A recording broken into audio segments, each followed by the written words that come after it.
Yeah, that's a great question.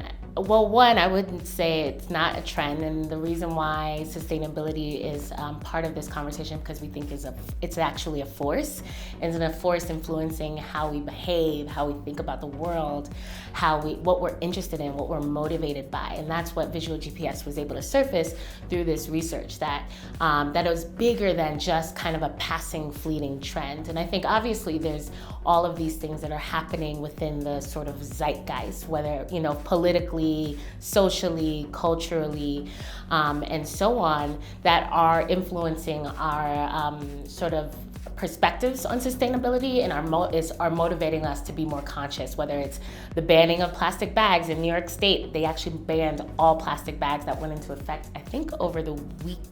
I want to say maybe last week, or the banning of plastic straws and trying to do sort of reduce our waste and our carbon footprint. So I understand that those things are happening, but I think that it's not just a passing trend. I think that people really do care about their footprint on the planet and what the impact is going to be for the future.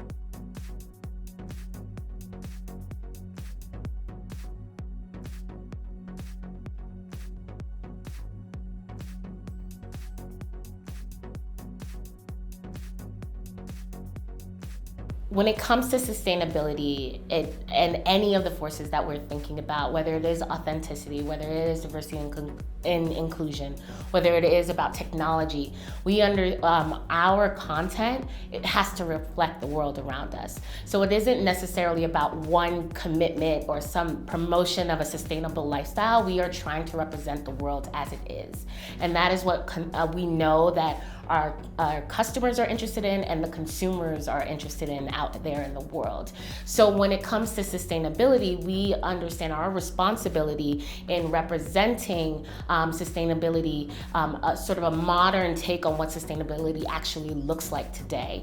When you think about imagery that's used to kind of promote or represent sustainability or climate change or any of these things that are happening out in the world, I mean, the polar bear is the classic image, the polar bear on the melting ice caps in Antarctica or in Alaska or whatever, and they leave out the real human cost that sustainability has. I'm sorry, not sustainability, but climate change has on different parts of the world. There's humans at the center of this. There's humans at the center disrupting the climate, but there's also humans at the center making positive changes within the climate and making sustainable choices. And so we know that as purveyors of sorts of imagery, whether it's visual, video, still imagery, illustration content, that we have to represent those human stories because those are part of the sustainability conversation, and it's often left out in terms of the media landscape and how advertisers and marketers represent sustainability.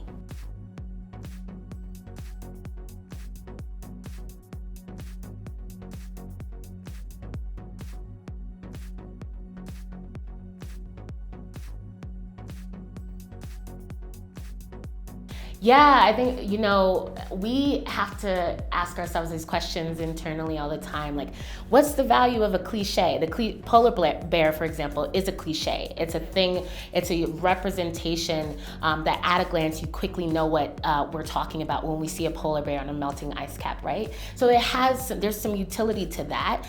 What we want to do is kind of add to that and add to what represents, different sorts of aspects of sustainability, whether it's people in their community growing growing their own fruits and vegetables, whether it's people working to clean up the oceans and the beaches, whether it's people choosing to use reusable coffee cups or water bottles, or foregoing straws, or composting, or children at school, visiting solar farms and wind farms and so on. So I think that for us, it's just kind of adding to that visual vocabulary around sustainability, and that's what we're trying to do within our content.